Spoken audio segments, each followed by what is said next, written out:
Sudah lama nggak ke pondok, kira-kira udah 2 tahun, ada perubahan apa aja ya? Assalamualaikum warahmatullahi wabarakatuh. Kembali lagi dengan saya Umi Hafizah. Pertama-tama aku mau tunjukin kondisi pondok, dan ternyata pemilik pondok bawa dispenser. Di sini juga peralatan makannya udah lumayan lengkap, tapi sayang berantakan, maklum penghuninya laki-laki, dan WC-nya juga udah WC duduk ya. Oke, lanjut. Ini pemilik pondok ternyata minta dibuatkan ruangan untuk istirahatannya kalau dia datang. Mungkin nanti juga bisa disewakan, tergantung pemiliknya ya. Oke, lanjut. Ini ternyata suami aku juga disuruh bikin keramba, dan di sini sudah ada ikan-ikannya ya. Dan di luar keramba kita bisa berenang. Jadi pemiliknya sengaja buat spot kayak gini. Jadi kalau kita mau berenang bisa ya di pinggir keramba. Di situ juga udah dipasangin jaring, jadi aman. Dan kalau mau berenang bisa lewat tangga ini. Di sini juga suami aku bikin kursi untuk santai-santai sekaligus lihat ikan di keramba. Nah, ini dia kerambanya, walaupun kecil tapi jangan salah, ini udah ada ikannya ya. Dan ini dia kondisi pondok sekarang, walaupun belum jadi tapi masya Allah ini udah lumayan bagus. Dan itu dia pondok mertua aku juga kelihatan dari sini. Dan itu juga ada patukannya lagi santai, yaitu suamiku sendiri lagi santai kawan.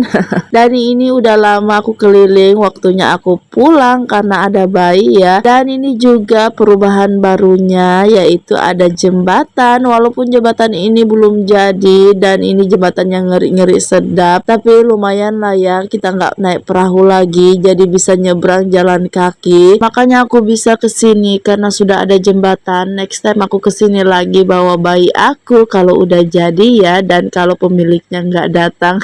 Oh ya, pondoknya itu sebenarnya nggak kayak gini ya, ini untuk sementara. Kata pemiliknya sih mau dibikin rumah makan. Jadi pondok yang dibuat suami aku bisa jadi nanti dibongkar lagi. Masya Allah, sayang banget ya. Buat pondok atau ruangan kayak gitu lumayan juga ya duitnya, nggak sedikit. Apalagi nanti tuh pakai pintu geser karena orangnya banyak duit. Jadi mungkin itu kecil aja, nggak sama kayak kita kaum mendang-mending. Kalau buat itu mungkin jadi rumah di darat ya. Dan juga pondoknya sekarang sudah dilengkapi CCTV di setiap sudutnya, dan pemiliknya juga ikut megang, nggak seperti kemarin cuma suami aku yang pegang CCTV-nya. Jadi sekarang kita nggak bisa leluasa lagi ya, nggak seperti kemarin, karena nggak enak juga, karena pemiliknya pasti pantau kita dari CCTV. Sebenarnya nggak apa-apa sih, cuma kita aja yang nggak enak. Tapi kalau untuk suami aku sih nggak apa-apa karena dia yang jaga. Dan ini nggak terasa kita udah sampai, dan ini jembatannya lumayan panjang juga. Jadi jembatan ini untuk sementara aja ya. Jadi yang bangun jembatan ini rumah yang di samping pondok tadi yang kita lewati, kerjasama dengan pemilik pondok ya. Jadi pemilik pondok yang nyediain baloknya, sedangkan rumah yang di samping ngerjain jembatannya. Jadilah jembatan darurat. Jadi kalau mau ke pondok tinggal jalan kaki aja deh, nggak naik kapal lagi. Oke, karena aku udah mau pulang, sekian dulu video aku. Terima kasih sudah mengikuti. Nantikan video selanjutnya. Sampai jumpa lagi dan bye bye.